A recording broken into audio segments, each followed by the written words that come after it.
Hey guys, welcome back to the No Shave November video challenge. This is episode 12 and today I'm answering questions.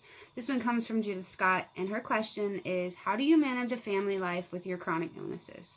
So I want to touch on three basic things, three concepts, and that is by being flexible, your non-negotiables / basic minimum standards, and I'll explain a little bit about that, and asking for help. So the first thing that you need to know after you get a diagnosis is that your life will literally not be the same. You are not the same person, nor do you want to be, because doing what you were doing before you got sick was at least partly responsible for the cause of your illness. I know a lot of people don't like to hear that, but it's the truth. A lot of us are facing a lot of stressful situations before we got sick, or there was, maybe a car accident or some mental illness issues that you had, heightened anxiety, depression, and whatnot. And all of those can manifest as physical symptoms. Whether we like to hear it or not, it's the truth. So tip number one is going to be to eliminate the unnecessary. You want to keep things as simple as possible. Simplify, simplify, simplify until you are able to handle the basics without stressing too much. This is going to change based on whether or not you are in somewhat of a remissive period, or where you're not having, not struggling too much with your symptoms, or if you're in a flare. I want you to go to extreme basics, like as basic as you possibly can during the periods of a flare. Stress equals a flare. Like, just remember that, whether it is stress on your body, doing too much, if it's emotional stress, mental stress, when that happens and you feel like you're going to flare, you need to literally stop, drop, roll, and not do anything extra until you can kind of work your way out of that. So those basic minimum standards are going to vary basically based on you yourself, what you were doing, when you got your diagnosis. Maybe you're a few years in, maybe this is just happening, what your role in your family is, what your family size is. If you have one kid, or like I have 4 kids, my basic minimum standards are going to look a lot different than yours. The next thing I want you to do is to plan out your non-negotiables and minimum standards. So like for me, when I'm having a flare, whether it's 1 day or 6 weeks, or like it's in the case of when I was in Humera, almost 6 months, there were some basic things that need to be done to keep the household going. Now, I don't work outside the home anymore. I plan to do that again at some point in the future. But so my husband works and he takes care of that, thank God.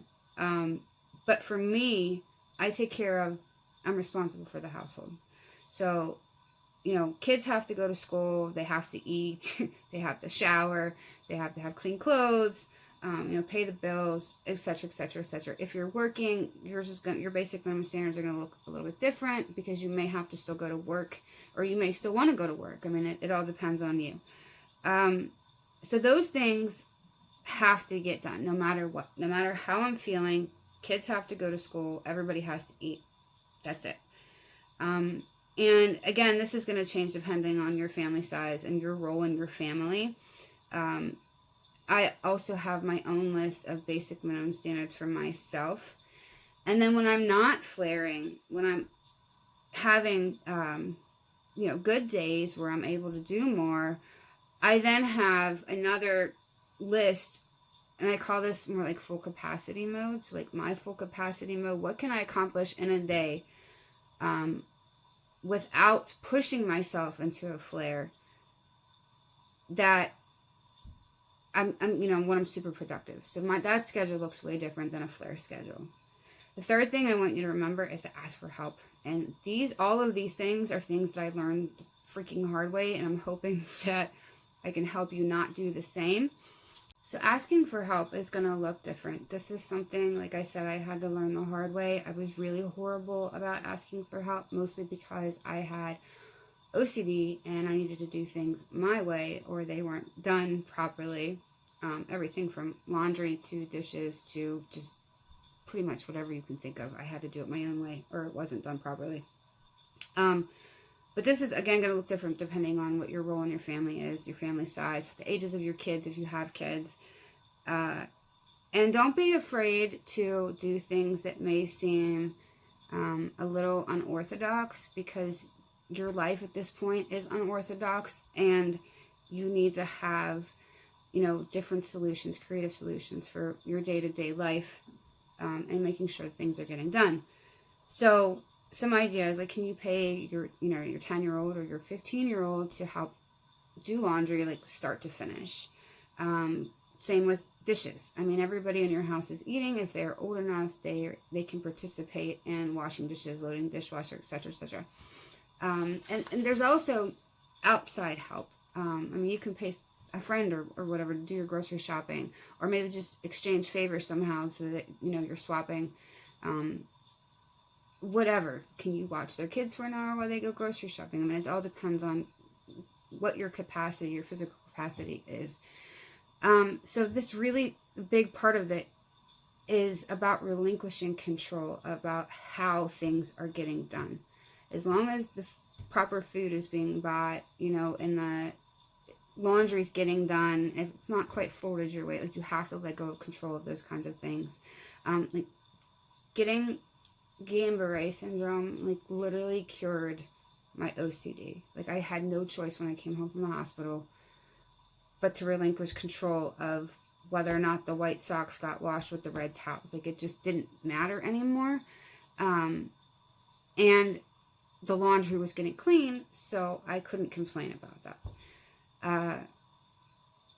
So that's really, I hope some of that helps you. Like I said, the main points are being flexible, figuring out what your non-negotiables are, what your family's non-negotiables are, and asking for help. And then when you're in, like I said, your full capacity mode, doing as much as you can do comfortably without stressing yourself out, stressing your body out. That's how I manage my family. It has changed a lot since I first got sick. It's been 8+ years. I've had 2 more kids. And there have been lots of different stages and phases all throughout those 8 years. And if you have any questions about any of that, I'm definitely open to answering questions for you guys. What's it like having a newborn? What's it like trying to nurse a newborn? What's it like trying to manage teenagers? There's all kinds of stuff that goes into this. So that's it. I want to thank you guys for joining me. If you haven't seen any of the other videos, please go ahead and check them out. They're all up on YouTube, on Instagram, on Facebook. And if you have any questions for me, go ahead and let me know. You can find me at Posh Notions across social for now. And I'll just catch you all in the next one. Thanks.